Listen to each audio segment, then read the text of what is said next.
A young Brooklyn man said he was traumatized but glad to be alive Thursday after he was punched, kicked and tackled to the ground by more than a half-dozen cops in a caught-on-camera sidewalk arrest that reminded his mom of the racially charged Eric Garner case.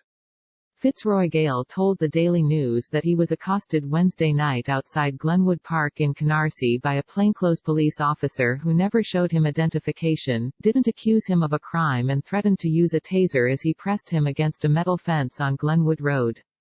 Cell phone video of the encounter shows that after more than 2 minutes of protesting his innocence, Gale was confronted by more than a half-dozen cops who tackled him to the ground, where he was punched and kicked before being carted off. "Ah, take your hands off me. What are you doing? Help!" Gale screams during the video recorded by a bystander and shared widely since appearing online Wednesday night.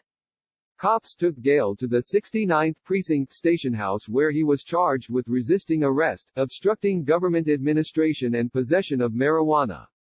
He was given a summons to appear in court at a later date. Gale said he did nothing wrong. A plainclothes officer comes across the street towards me with a flashlight saying, "Hold on for a second for me bro," Gale said. He said it like just, go over there and relax. I was like, who are you? You're plainclothes, so I don't know if you're an officer or who you are. I asked him what crime I committed. He was pushing me against the gate. He threatened me with a taser.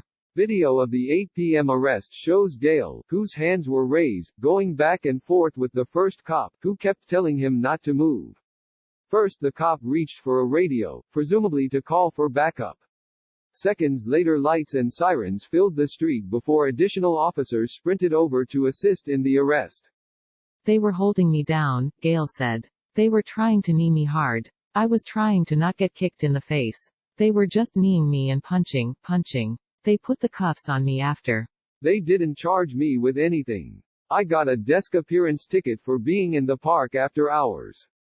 They said they were going to charge me with resisting arrest. I resisted in panic. Gale said cops lied and told his mother that he was running when he was stopped. He also denied having marijuana. I'm just glad to be alive, Gale said. It could have been worse. I've never been arrested. I try to stay away from police. I was surprised at the time. I'm really not surprised now. It's expected. They think we don't know our rights. They try to take advantage of that. Maybe because of my appearance, my do-rag, sweatsuit, black, I'm a hood dude, whatever. But I'm alive. Gale's mother, Daphne, said she was home, and was getting worried when her son didn't pick up the phone. She said she called about 15 times and sent about 5 text messages. Finally, her daughter called from Florida and told her about the social media video that was going viral.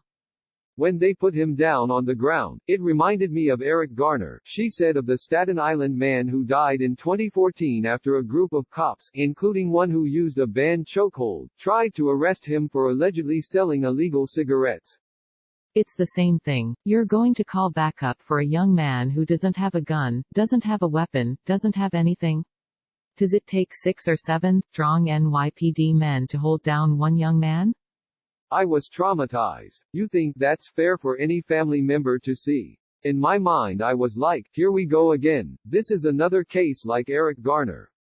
That man died at the hands of police officers and he didn't do anything. I thank Jesus because I could be like Eric Garner's family right now, but thank God he's alive. Police Commissioner Dermot Shea said the incident would be investigated, but noted there were disturbing elements of the video. I'm going to look for an investigation, Shea said, explaining that cops were called to a nearby park on a ShotSpotter alert that gunfire had been detected. It was unclear if there were any shots fired.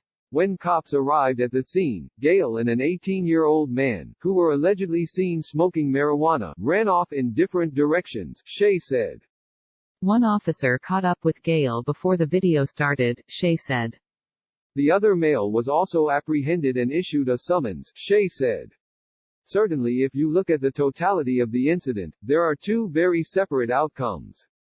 But I would like to have seen a third outcome. I would have liked to see an approach, discussion, no running, no physical resistance at all and no arrest needed. Shea said Gale had cuts to his knee but no bruises on his face from the arrest. Responding officers may not have known that Gale was unarmed when he was stopped, Shea said.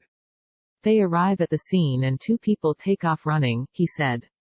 I've been in that position myself and you don't know what you have. The end is what concerns me, he added. Certainly we will have to take a look at it. A high-ranking police official said none of the cops involved have been placed on modified duty. The video has drawn the ire of Brooklyn Borough President Eric Adams, a former NYPD captain. I just had an opportunity to view this video, and I find it completely unacceptable, Adams tweeted Thursday. I will be reaching out to NYC Mayor and at NYPD Shea. Every officer involved should be placed on modified assignment pending the outcome of a thorough investigation.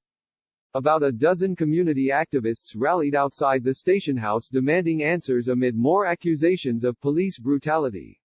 We don't want the NYPD and Internal Affairs to do their investigation, said the Reverend Kevin McCall. The police policing the police, we don't have faith in that system. We're calling on the district attorney to open an investigation on every officer that brutalized this young man.